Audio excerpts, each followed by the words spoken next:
¿Qué tal amigos? Buenas noches. ¿Cómo se encuentran?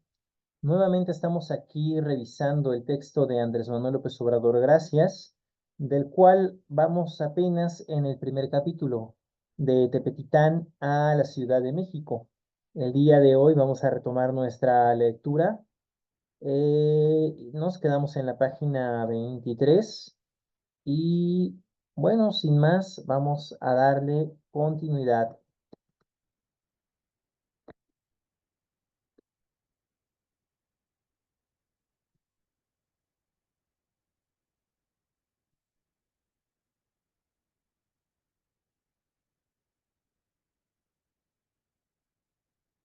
Más tarde, el ingeniero Rovirosa se convirtió en gobernador de Tabasco.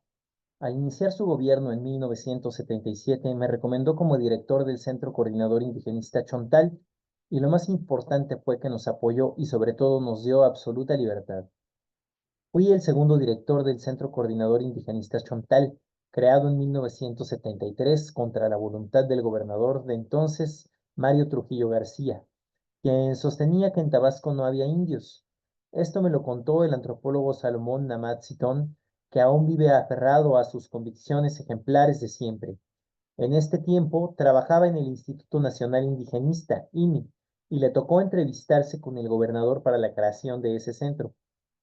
Los indígenas no solo vivían arrinconados en la zona pantanosa, donde han estado por siglos marginados y empobrecidos, sino que se les negaba hasta su propia existencia, cuando fueron ellos los primeros que fundaron ciudades y conformaron una cultura en aquellas tierras húmedas que un día se llamarían Tabasco. Para la oligarquía, el indígena era y en muchos casos sigue siendo sinónimo de atraso. Los inditos, los chajules decían, están en Chiapas, no en Tabasco, es decir, la ignorancia y el racismo combinados. Por fortuna se creó el Centro Chontal por decisión del INE. Aquí quiero hacer un reconocimiento a quienes durante mucho tiempo trabajaron a favor de los indígenas: antropólogos, médicos, agrónomos, sociólogos, maestros bilingües, técnicos y personal de base, muchos de ellos todavía en actividad. Es cierto que durante la aplicación de la política indigenista se cometieron errores, pero también en algún tiempo se propuso, por ejemplo, en algún tiempo se propuso la integración. Incluso se hablaba de incorporarlos a la civilización, entre comillas. No obstante, se avanzó en crear conciencia para reconocer y respetar sus culturas, las tradiciones, las costumbres, las lenguas y la organización social comunitaria. Antes del periodo neoliberal había al menos una política indigenista, pero los neoliberales acabaron con ella. Trabajar de 1977 a 1982 en la zona indígena Chontal de Tabasco fue para mí una experiencia extraordinaria. En las comunidades me formé como luchador social. Allí echamos a andar programas integrados y logramos mejorar las condiciones económicas y sociales de los pueblos. Allí comprobé que con una política de apoyo a la gente pobre siempre se logran buenos resultados. Los indígenas tuvieron dónde sembrar porque adquirimos buenas tierras que les fueron entregadas. Pusimos en marcha un programa para rehabilitar zonas pantanosas mediante la tecnología tradicional chinampera, como en Xochimilco, lo que llamamos camellones chontales. Se creó un programa de crédito a la palabra, CAP, para la ganadería y la agricultura. Me tocó fundar las primeras escuelas secundarias en la zona, así como centros de salud y hospitales. Construimos viviendas y caminos. Se instalaron plantas de agua potable y organizamos cooperativas de consumo y de transporte.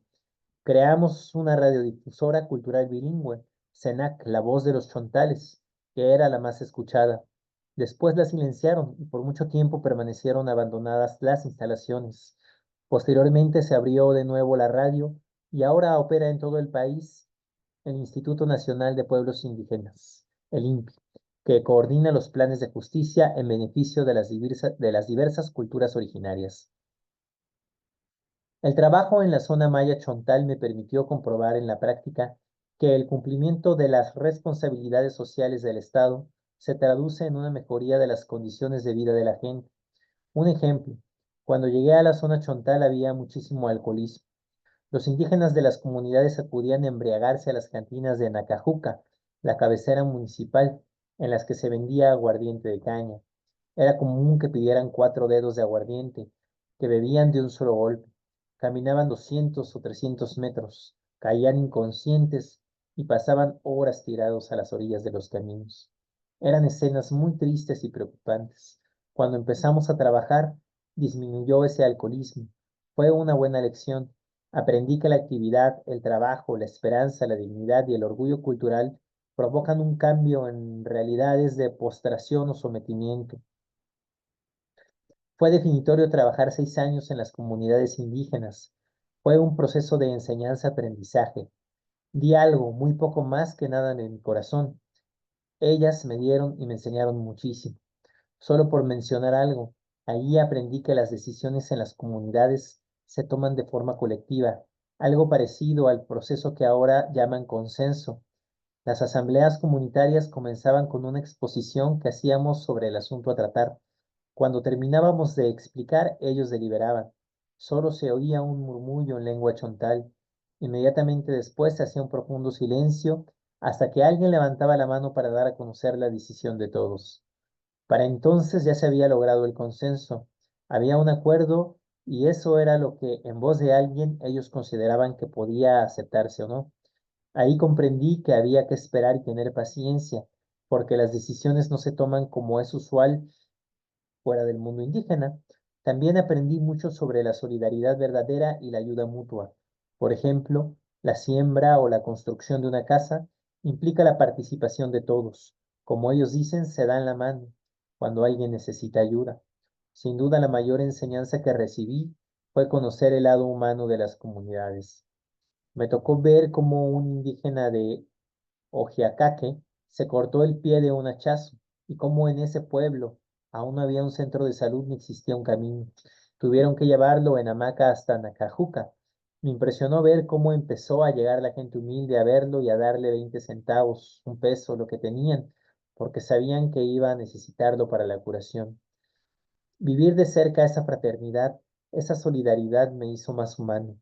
No solo cuenta la teoría, lo que aprende uno en los libros, sino también lo que puede enseñar la gente del pueblo.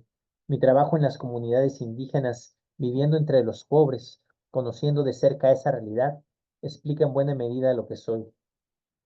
En ese tiempo me visitaron y conocí a dos verdaderos especialistas en antropología y ciencias sociales, Rodolfo Stavenhagen y Guillermo Bonfil Batalla. También en ese entonces emitió una opinión sobre mi persona la escritora polaca Irena Machrzak, quien visitó varias zonas indígenas del país y en su libro Cartas a Salomón dejó este testimonio de su viaje a Nacajuca. La persona del director del INI se hizo un poco mítica en la región. Todos saben que se le puede encontrar en su oficina solo entre las 7 y 8 de la mañana. Después sale para supervisar las actividades en el campo. Tuve la oportunidad de observar el ritual de su trabajo. Estaba sentado en su despacho en medio de una multitud y así atendía a las personas. Cada quien le iba entregando un papelito en el que estaba expuesto su problema. Había muchos problemas con las tierras limítrofes de los ejidatarios y sus vecinos, los asuntos que se plantean en todas partes, que los animales entraron en el campo sembrado, que el vecino sembró donde no le correspondía, etcétera. También había problemas con la construcción de las viviendas y otros que no pude captar bien porque los diálogos entre el director y la persona interesada eran muy breves y muy eficaces. El director se enteraba de cada asunto y resolvía el problema casi inmediatamente. Nada de burocracia, nada de pedir requisitos, nada de mañana. El director, como sabes, tiene 26 años y parece que para él no hay tiempo que perder. Eso no quiere decir que se le sintiera impaciente, nada de eso. Todo era resuelto con la mayor atención y el mayor respeto posibles. Pero la idea de que no tenía tiempo para perder estaba en el aire, en el mismo ritmo con que arreglaba los asuntos y el mismo ritual que parecía ser bien conocido por todos, la eficacia en una palabra. Aunque no todos pensaban igual, de aquel entonces son los reportes del terrible director de la Policía Federal de Seguridad, Miguel Nazar Haro, quien me calificaba de comunista, como en el reporte fechado en 1979. Cuando llegué a la presidencia y se nombró director general del Archivo General de la Nación al historiador Carlos Ruiz Abreu, le solicité que me diera el gusto de poseer mi expediente, y ya lo tengo. Por cierto, ahora todos los archivos son públicos y no hay espionaje y no se reprime a opositores ni a nadie. El mural del pintor Montuy, que todavía está en las instalaciones del INI, es de esa época.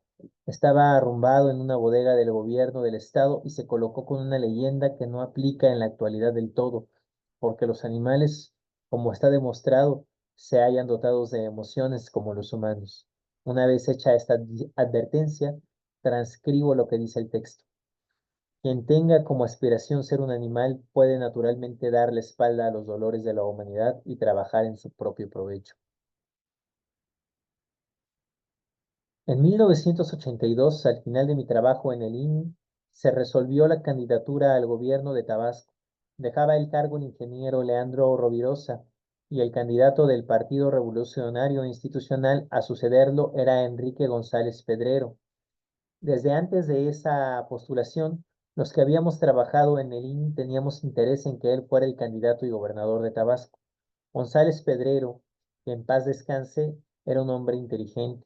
Fue director de la Facultad de Ciencias Políticas de la UNAM y era uno de los que más sabía en México de historia de las ideas políticas. Lo admiré y respeté mucho como maestro. Había otros precandidatos, pero él reunía las cualidades para dar continuidad al trabajo que ya habíamos iniciado en la zona indígena.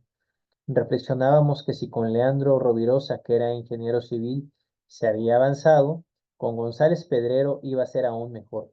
Por ello nos unimos a su campaña. No pertenecíamos al PRI, sino que lo hicimos por esa circunstancia especial. Optar por él era lo que convenía a los ideales que nos movían. Se trataba de apoyar la candidatura de un hombre consecuente y de un político progresista. Además, en esos tiempos no teníamos realmente otra opción. En Tabasco no había una tradición opositora. El PRI era predominante y la política se hacía básicamente en ese partido. Desde luego, en su interior convivían posturas distintas. Había gente muy reaccionaria y al mismo tiempo gente progresista. La idea era participar con González Pedrero para seguir transformando y defendiendo causas populares y a fin de avanzar en la democratización de Tabasco y de México. En su campaña me desempeñé como director del Centro de Estudios Políticos, Económicos y Sociales del PRI estatal y me concentré en organizar reuniones de análisis sobre la problemática del Estado y plantear propuestas para su desarrollo. Cuando se constituyó el nuevo gobierno, González Pedrero me invitó a ser presidente del PRI en Tabasco. Yo no tenía antecedentes partidistas, no era militante, pero el ofrecimiento era por demás atractivo. Se trataba de hacer un partido auténtico, separarlo del gobierno, algo imposible como pronto lo pudimos comprobar. Simplemente no se podía porque el PRI era un apéndice del gobierno, una especie de Secretaría de Acción Electoral del Poder Ejecutivo. El partido desempeñaba un papel básico en épocas de elecciones porque se constituía en una maquinaria electoral que justificaba la llegada del gobierno. Pero una vez constituido el gobierno, en periodos interelectorales, el PRI entraba en una fase de inmovilismo y pasividad. Lo cierto es que acepté el cargo y me tomé en serio la tarea de renovar a ese partido. Muchos de los jóvenes que estaban en el INI y que tampoco tenían antecedentes partidistas se incorporaron al PRI con la sola idea de intentar algo nuevo. El proceso fue muy interesante. En aquel tiempo el PRI tenía comités seccionales en colonias y pueblos, pero en cuanto a su dependencia del gobierno, los dirigentes eran nombrados por funcionarios estatales y por los presidentes municipales. Por eso nos propusimos cambiar esas prácticas y decidimos que los dirigentes tenían que ser nombrados en asambleas democráticas. En consecuencia, construimos nuevos comités seccionales cuando las bases comenzaron a elegir a sus dirigentes y se empezó a formar un partido auténtico, con fuerza, que servía como órgano de intermediación entre el pueblo y el gobierno. Esta acción se acompañó con la formación de los dirigentes, tomando como referencia la Declaración de Principios y el Programa de Acción del PRI, que en teoría postulaban la defensa de los derechos del pueblo y el nacionalismo revolucionario. Desde luego, una cosa eran los contenidos de los documentos básicos y otra la realidad política. Esta era una de las características de la simulación que prevalecía, pero el hecho de que seleccionar a los dirigentes con base en esos documentos significaba todo un avance. Perdón, pero el hecho de seleccionar a los dirigentes con base en esos documentos significaba todo un avance.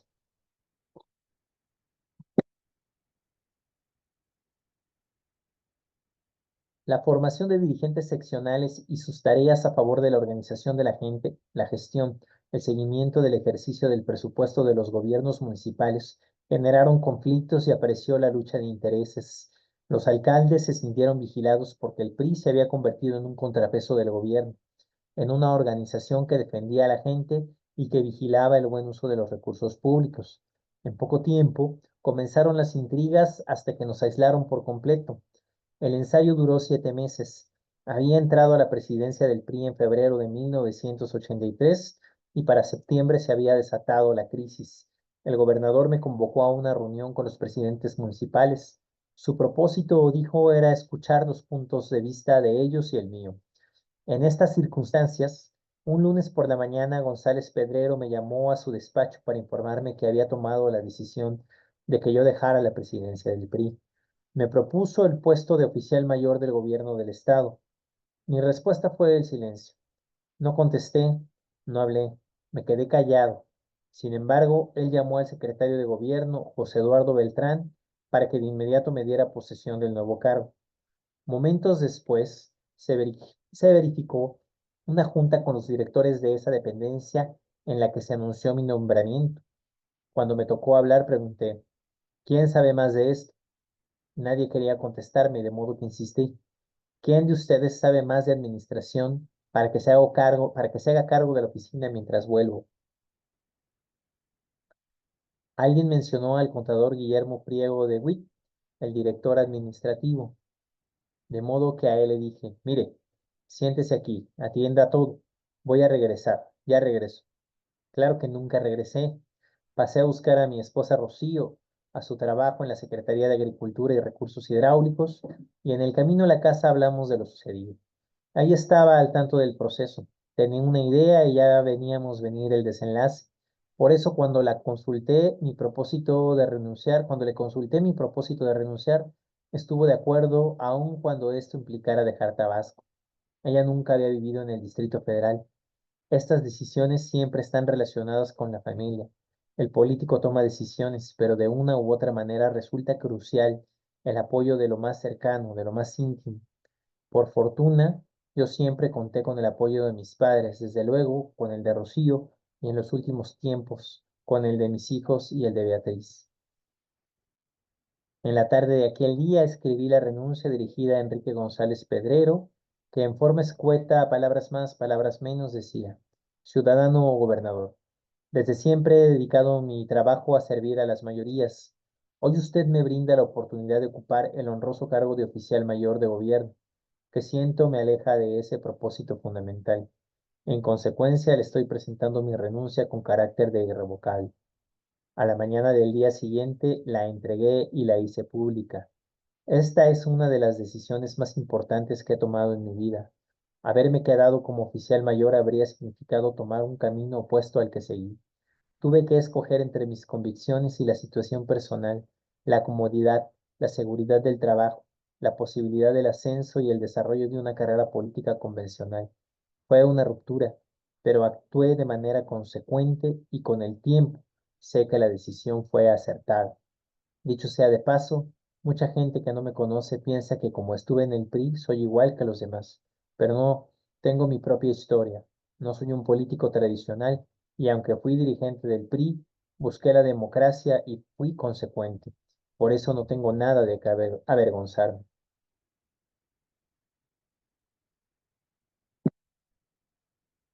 En septiembre de 1983, con Rocío y mi hijo José Ramón de 2 años, llegué a vivir a la Ciudad de México. Rentamos un departamento en Copilco y empezamos una nueva etapa de la vida con muchas limitaciones económicas, porque al principio no tenía ánimo para trabajar en cuestiones políticas ni puestos públicos. La experiencia en ese sentido no era muy buena, que digamos. Habíamos intentado democratizar al PRI con un gobernador progresista y no se había podido. Desde entonces llegué a la conclusión de que el PRI no tenía remedio. La competencia entre distintos partidos impulsaría la democracia. Era la única posibilidad para avanzar. Tenían que existir verdaderos partidos de oposición para democratizar la vida pública de México. En la capital, aproveché para cursar las dos materias de la facultad que tenía pendientes, acreditar la traducción de idiomas que se exige para la titulación y hacer la tesis con el tema La formación del Estado Nacional en México. También me dediqué a escribir.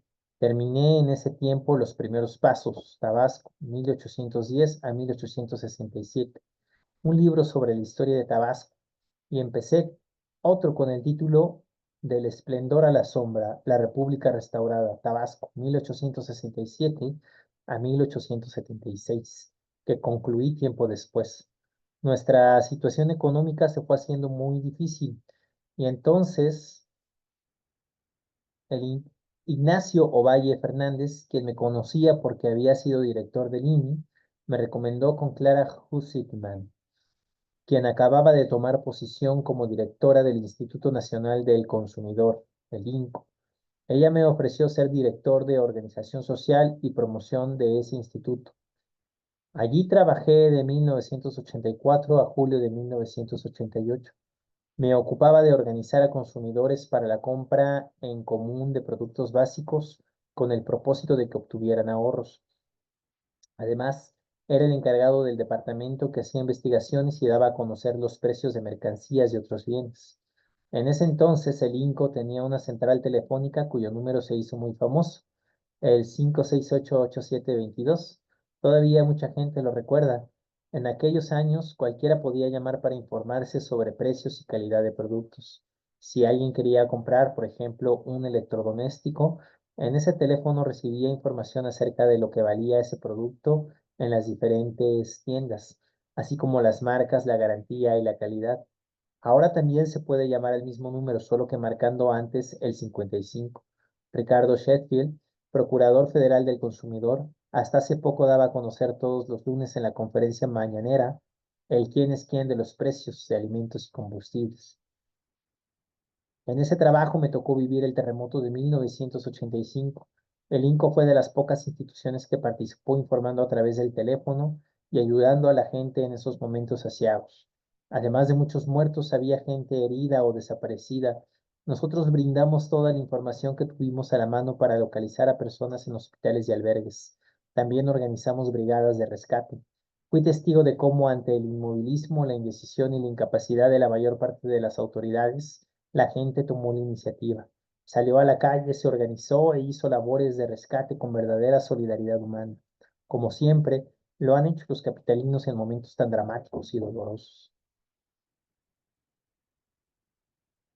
En 1988 tomé otra decisión importante en mi vida.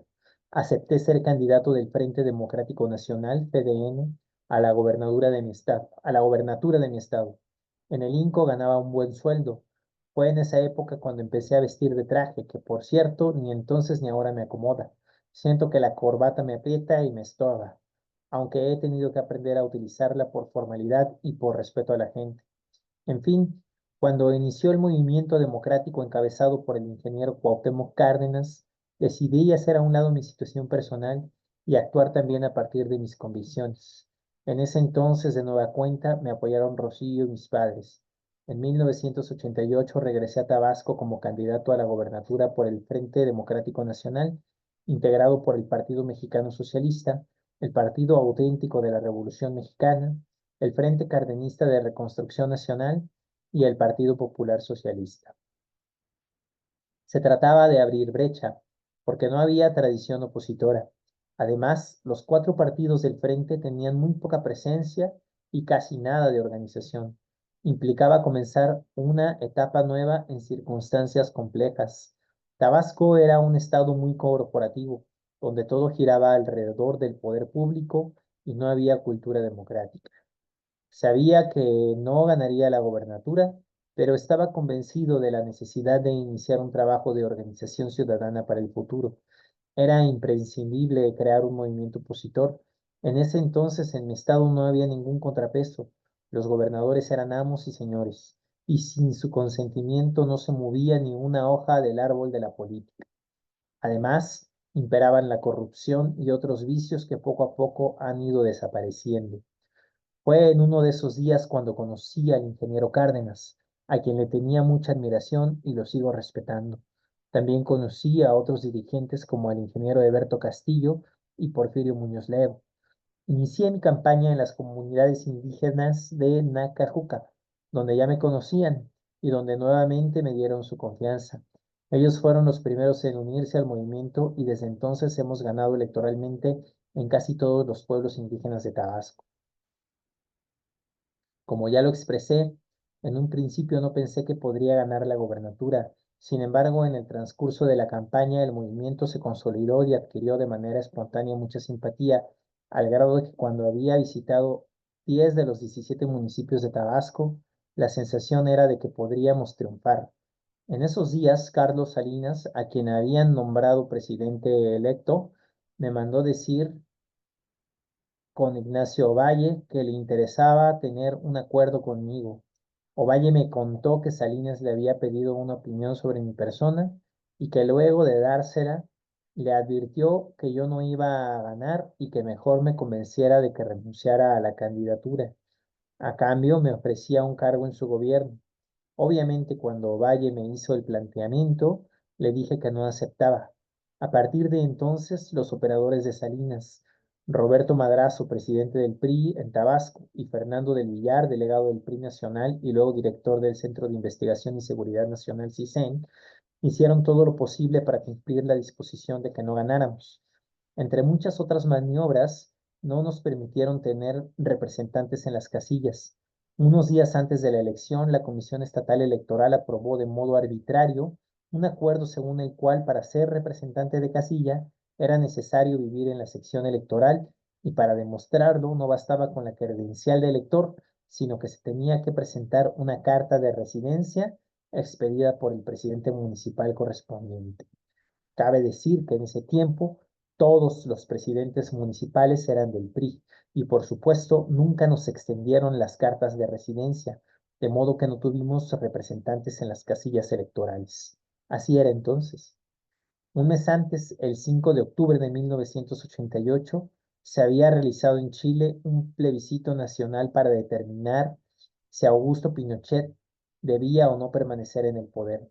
Quizá parezca desproporcionada la comparación, pero es curioso que en un régimen militar dictatorial se haya permitido que los opositores tuvieran representantes en las casillas y que aquí, en un supuesto régimen democrático, no lo permitieran, con el añadido de que, como castigo popular y divino, Pinochet perdió la consulta y aceptó el resultado. El 9 de noviembre de 1988 se realizó la votación y claro, nos barrieron e impusieron a Salvador Neme Castillo como gobernador de Tabasco. Como ya lo decía Porfirio Díaz, el que cuenta los votos gana las elecciones. Luego de ese proceso electoral, me propuse seguir adelante y consolidar una organización popular que todavía era incipiente. Los adversarios pensaron que el movimiento democrático iba a ser flor de un día, que al terminar el proceso electoral yo desistiría y me regresaría a la Ciudad de México. No fue así. Me quedé y de inmediato inicié un recorrido por todas las comunidades para informar que seguiríamos adelante. El 5 de mayo de 1989 participé en la fundación del Partido de la Revolución Democrática, PRD. Fui el primer presidente del PRD en Tabasco y a partir de entonces, ya con más organización, iniciamos el movimiento por la justicia y la democracia desde mi estado. De aquella época datan mis diferencias con Carlos Salinas. Siempre que fue a Tabasco protestamos por su presencia. Nunca lo reconocimos como presidente. Y cuando estaba en la cima de su popularidad y muchos le quemaban incienso o se dejaban engañar, nosotros sostuvimos con insistencia que era perverso y farsante y que llevaría al país a la ruina, lo que en efecto ocurrió. Por desgracia, con el tiempo, he vuelto a encontrarme a Salinas. Fox lo convirtió en su aliado y fue de los principales apoyadores de Felipe Calderón, de la misma pandilla de rufianes que se robó la presidencia de la República en 2006 y cuando triunfó, entre comillas, Enrique Peña Nieto, declaró que se haría una cirugía plástica porque no podía dejar de reír de la felicidad. Antes de eso, en octubre de 1991, se realizaron elecciones municipales en Tabasco, y como el régimen se resistía a reconocer el triunfo de Cárdenas, el segundo municipio en importancia en el estado, decidimos protestar en forma pacífica y emprendimos una caminata a la Ciudad de México que llamamos Éxodo por la Democracia. En ese entonces optamos por evadir el acoso y caminamos con la gente en vez de quedarnos en Tabasco, donde querían reprimirnos. Al final triunfamos porque reconocieron el triunfo en Cárdenas y en algunos municipios del estado de Veracruz que se habían unido a la protesta por las mismas razones. Hubo que dar una larga lucha para que la oposición le fuera reconocida por primera vez una victoria electoral en un municipio de Tabasco.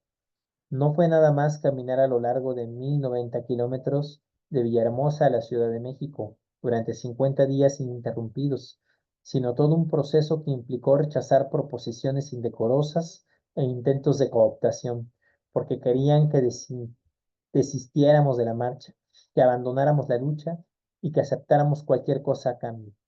Durante ese primer éxodo, a lo largo de todo el trayecto que realizamos a pie, recibimos propuestas del gobierno federal para llegar a un acuerdo al viejo estilo, es decir, en el marco de la política tradicional.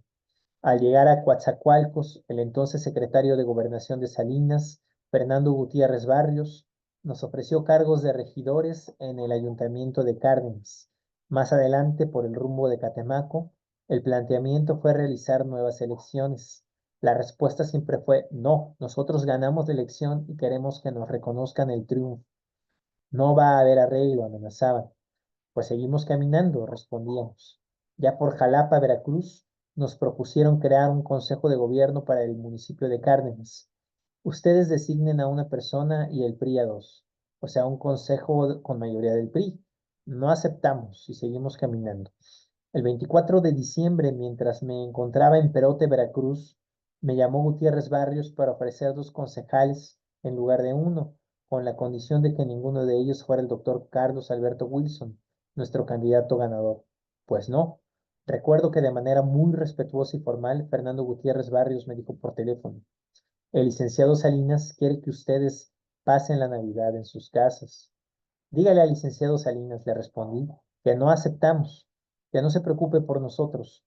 Lo que queremos es el reconocimiento del triunfo. Me reviró diciendo que esa era la última oferta y después no habría nada. No le hace, seguimos caminando. Y en efecto, durante varios días ya no hubo nuevas propuestas. En un lugar cercano a San Martín Texmelucan, Puebla, caminó con nosotros el doctor Salvador Nava Martínez, auténtico líder ciudadano del Movimiento Democrático de San Luis Potosí. Platicamos y me expresó su preocupación. Sentía que no íbamos a lograr mucho porque pretendían escarmentarnos para que nadie hiciera lo mismo. Meses antes, el doctor Nava había encabezado la marcha por la dignidad en contra del fraude que le hicieron como candidato a la gobernatura en San Luis Potosí. Había logrado con su protesta que no tomara posición el gobernador impuesto, Fausto Zapata, pero el doctor Nava y el movimiento cívico que representaba tenían mucha fuerza. Además, tuvo a su favor la circunstancia de que esa marcha iba a llegar el mismo día del tercer informe de Salinas. Los hombres del régimen tuvieron que ceder.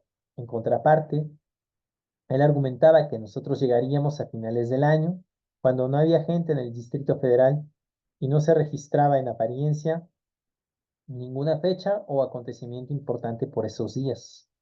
No obstante, nos ayudó la suerte, que en política, como he venido diciendo, siempre juega un papel importante. En San Martín Texmelucan decidimos hacer tiempo para llegar a la capital entre el 10 y el 15 de enero, cuando hubiera más gente, de modo que hicimos un rodeo y nos internamos en Tlaxcala. Recuerdo que de Texmelucan, Puebla, caminamos un tramo de 32 kilómetros hasta Nanacamilpa, Tlaxcala. Siempre que llegábamos a un lugar, hacíamos un meeting y después comíamos y descansábamos en el campamento. Ese día estábamos tan cansados y con tan poca fortaleza moral que decidimos no hacer el meeting e irnos directo al campamento. Pero alguien trajo el periódico La Jornada y leí que estaban a punto de firmarse en la Ciudad de México los acuerdos de paz de El Salvador. Cuando vi la nota me puse contento y exclamé: aquí está, esto es lo que estábamos esperando. No puede ser que el gobierno mexicano sea candil de la calle y oscuridad de su casa. Esta es la fecha, el acontecimiento que esperábamos, la circunstancia favorable. Dicho y hecho, casi detrás de la jornada llegó el enviado de Gutiérrez Barrios a hacer un nuevo ofrecimiento. A partir de ahí había ofrecimientos y más ofrecimientos. Nos pedía negociar, pero que ya no llegáramos a la Ciudad de México. Incluso nos ofrecían autobuses, camiones para regresarnos a Tabasco. Dijimos, no, vamos a llegar a la capital. En un movimiento como este participa gente de todas las características. En el éxodo era notorio que había tres grandes agrupamientos. En primer término estaban los demócratas que luchaban por el sufragio efectivo, por el respeto y el voto al voto y en contra del fraude electoral. Luego se encontraban los humanistas y los místicos, los que ven en el movimiento social una lucha justa, con una visión religiosa equiparaban la marcha con una peregrinación y portaban la imagen de la Virgen de la Guadalupe. Los católicos rezaban el rosario y los evangélicos de diversas denominaciones oraban. Se trataba de gente muy seria y responsable, con una vida espiritual que vinculaba el cristianismo con la justicia. Por último, venía un grupo de aventureros, por lo general jóvenes, que estaban a favor del movimiento, pero que actuaban con menos solemnidad y más rebeldía. En el Éxodo, sin embargo, todos tenían varias cosas en común. Por ejemplo, predominaba la antigua concepción de que en la capital se resuelve todo. Además, la mayoría no conocía la Ciudad de México y tenía un enorme deseo de llegar para visitar la villa de Guadalupe, Chapultepec y el Zócalo. ¿Cómo iba yo a decirles, vámonos de regreso? Por eso y por razones políticas decidí darle su tiempo al acuerdo. Llegamos al Distrito Federal el 11 de enero de 1992 y sus habitantes nos recibieron de manera extraordinaria, con mucho cariño, como lo sabe hacer la gente de esta gran ciudad, la más fraterna del país. La solidaridad que siempre se expresa en la Ciudad de México, solo la he visto en las comunidades indígenas. Contrario a lo que se piensa, esta es una ciudad generosa, con alma colectiva. Era sábado, mucha gente salía de sus casas a saludarnos. El Zócalo se llenó. En el mitin participaban Salvador Nava, Alberto Castillo, el ingeniero Cárdenas, doña Rosario Ibarra de Piedra y otros dirigentes políticos y sociales como Porfirio Muñoz Ledo, Bernardo Batis, Jorge Eugenio Ortiz Gallegos y Jesús González Schmal, del Movimiento Ciudadano por la Democracia, y hasta los panistas Gonzalo Altamirano Dimas y Francisco Barrio Terrazas. Ese día, cuando tomé la palabra en el Zócalo, empecé diciendo: esta concentración tiene para nosotros, los participantes del Éxodo por la democracia, un triple significado. Es un acto de agradecimiento a todos aquellos que nos ayudaron a llegar hasta aquí. Es otra etapa, una de las más significativas del diálogo que hemos venido manteniendo con la sociedad mexicana, y es también otro momento de la resistencia civil pacífica, legal, a la que nos hemos comprometido al rechazar la ilegalidad electoral y el uso impune de la violencia. Enseguida reconocí de esta manera el acompañamiento de la gente. Hemos recibido frutas, aves, cerdos, borregos, vacas, jorongos, cobijas, las bolsitas con monedas de la gente pobre y saludos, bendiciones, cariño, ese afecto popular que de nosotros parte y a nosotros vuelve. Hemos sido los depositarios de la generosidad de los vecinos que se han manifestado, en el pleno sentido de la palabra, como nuestros hermanos. Creemos saber con exactitud el sentido y el contenido de esta ayuda. Quienes contribuyen se sienten de algún modo representados, no tanto por un partido, sino por algo que trasciende las banderas, la causa más general, más amplia, más profunda de la democracia. Y para terminar, pronuncié unas palabras que 31 años después mantienen su vigencia. Somos una de las pruebas de que el acoso, el silencio y las difamaciones no evitan el generoso apoyo popular ni disminuyen el compromiso con la democracia. El éxodo, sin paradoja alguna, nos ha permitido el mayor arraigo con nuestras convicciones. Terminó el mitin y todos nos fuimos a descansar. Yo dormía en el remolque de una camioneta, estaba con Rocío y a las 12 de la noche me tocó a la puerta un enviado de la Secretaría de Gobernación para decirme que me esperaba Fernando Gutiérrez Barrios. Tuve que ir. Llegamos a Gobernación y parecía de día, todo iluminado. Ahí estaban esperándonos los principales funcionarios. En el movimiento social uno aprende que es posible avanzar cuando hay firmeza en los principios y se defienden causas justas. Además, uno llega a entender que las circunstancias son definitorias, como en este caso, cuando estaba de por medio la firma de los acuerdos de paz para El Salvador. A Gutiérrez Barrios le recordé, ustedes saben lo que planteamos. Y me respondió, sí, ya está resuelto. Sin embargo, faltaba lo de Veracruz y además no podíamos irnos prontos. Él decía, ya estás y se van mañana temprano.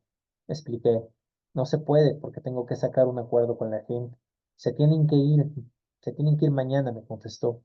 Le propuse con la idea de ganar tiempo, mire, mejor nos vemos mañana. Ahora estoy muy cansado, me voy a dormir. No, Andrés Manuel, haga lo que tenga que hacer ahora y nos vemos aquí a las 2 o 3 de la mañana. Vamos a resolver esto de una vez, agregó. Bueno, veré si encuentro a los dirigentes de Veracruz. Tenía que hablar con ellos. Recuerdo bien cuando me comentó, mire, me costó mucho trabajo convencer al licenciado Salinas. Lo logré en el velorio de su suegra, y esto tiene que salir, Andrés Manuel. También recuerdo que hubo un momento en el que sintió que yo quería ganar tiempo y él lograr más. Se puso nervioso y de pronto cambió su actitud amable y respetuosa. Se me quedó viendo, me miró a los ojos. Sentí que eran como dos agujas, dos alfileres que pretendían clavarme. Y con un rostro distinto, con mucha dureza, me advirtió, si no hay acuerdo, quedamos en libertad y usted conoce lo que es el Estado. En ese instante le pedí que se tranquilizara y sin dejar de sentir el peso de la amenaza, reiteré, vamos a buscar un acuerdo, pero así no. Salí de su despacho y regresé al Zócalo. Desperté a los dirigentes de Veracruz, aceptaron la propuesta y volví a la Secretaría de Gobernación como a las 2 o 3 de la mañana.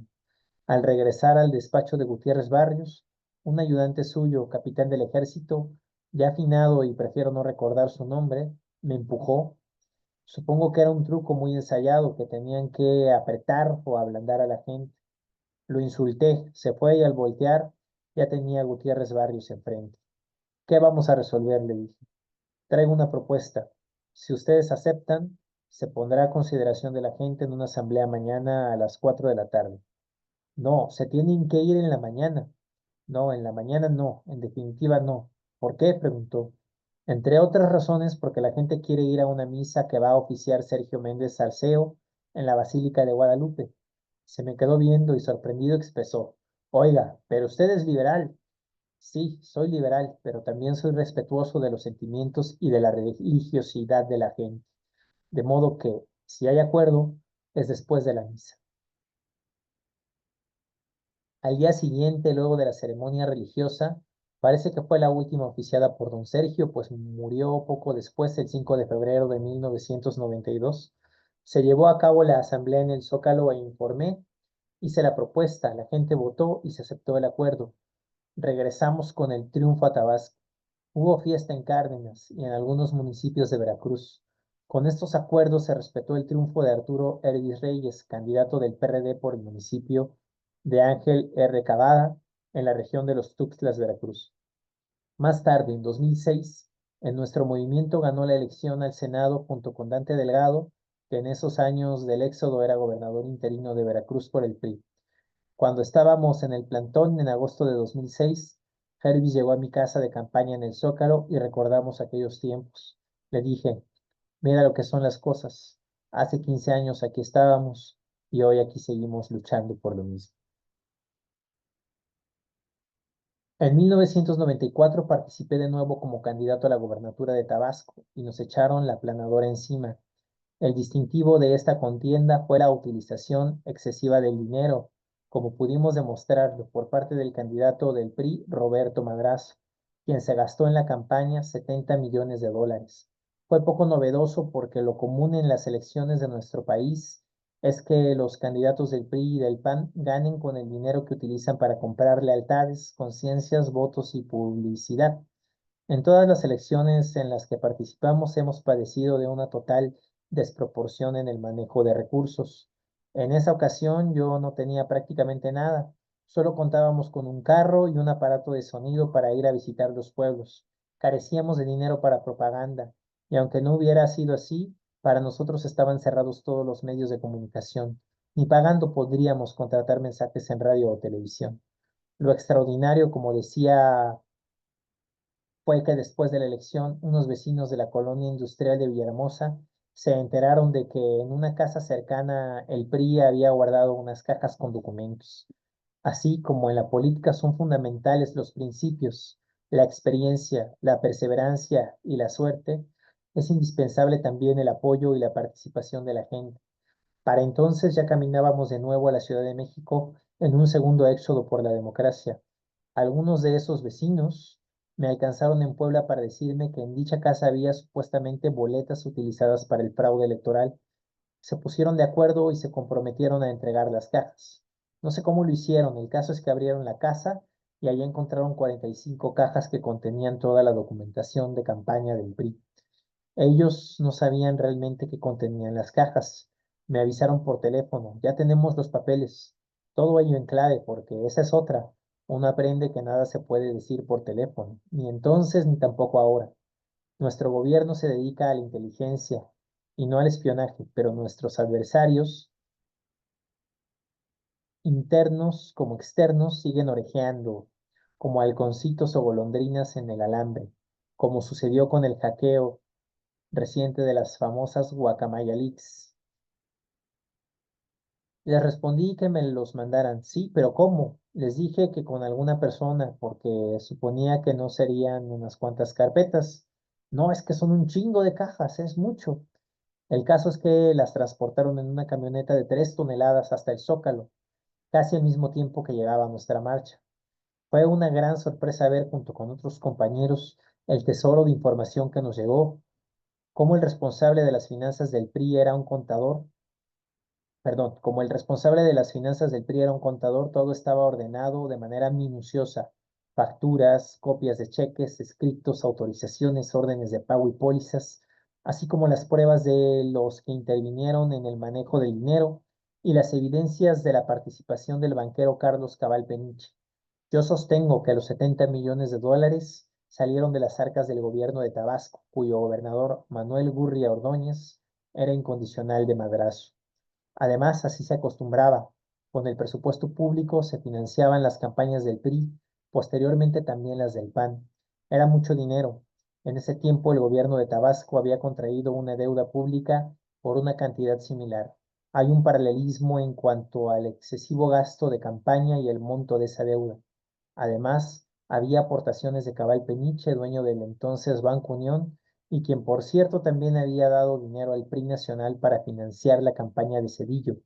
El 28 de mayo de 1999, Carlos Cabal Peniche, desde una prisión en Melbourne, Australia, reveló al periódico de Miami Herald que en 1994 había contribuido con 25 millones de dólares para las campañas políticas del PRI. Justificó sus aportaciones diciendo que donativos de esa clase eran normales en México, eran parte del sistema entre empresarios y políticos. Más tarde, cuando se rescató a los banqueros, ese dinero fue a parar a la panza del Fondo Bancario de Protección al Ahorro, FOBAPROA, y se convirtió en una deuda pública que todavía estamos pagando todos los mexicanos. En fin, comenzamos a revisar el contenido de las cajas y por ser tantas tuvimos que rentar una habitación del Hotel Canadá cerca del Zócalo. No nos costó mucho ordenarlo porque todo estaba organizado en carpetas verdes de las que se emplean para la contabilidad. Se hizo la suma de los comprobantes de gasto y dio la cantidad de 70 millones de dólares, que equivalían a unos 270 millones de pesos. La ley electoral de Tabasco establecía como tope de campaña 3 millones de pesos. Se procedió por la vía legal, pero como siempre, los que invocan para todo al Estado de Derecho y el respeto de las leyes le dieron carpetazo a nuestra denuncia. Es necesario recordar que este asunto lo manejó el panista Antonio Lozano Gracia, Procurador General de la República en el gobierno de Ernesto Zedillo. Recuérdese que después de Salinas, los panistas mantuvieron el contubernio con Zedillo, y este no solo les entregó la Procuraduría, sino todo el Poder Judicial que está lleno de jueces, magistrados y ministros que comparten las posturas conservadoras y corruptas del PAN. El 9 de julio de 2006 nos aplicaron la misma receta. Se repitió la historia y con dinero y argucias legales consumaron el fraude. Dinero a raudales entregado por banqueros, empresarios, especuladores y gente de dudosa honorabilidad. pero con mucha plata. En suma, la democracia en México estaba convertida en una farsa. Era la democracia de los donantes, la de los varones del dinero. En realidad se trataba de una oligarquía con fachada de democracia que se les derrumbó el 1 de julio de 2018. Muy bien, amigos, vamos a detener aquí la grabación y continuamos la siguiente semana. Que tengan buenas noches, que pasen felices fiestas y feliz Navidad a todos y a todas.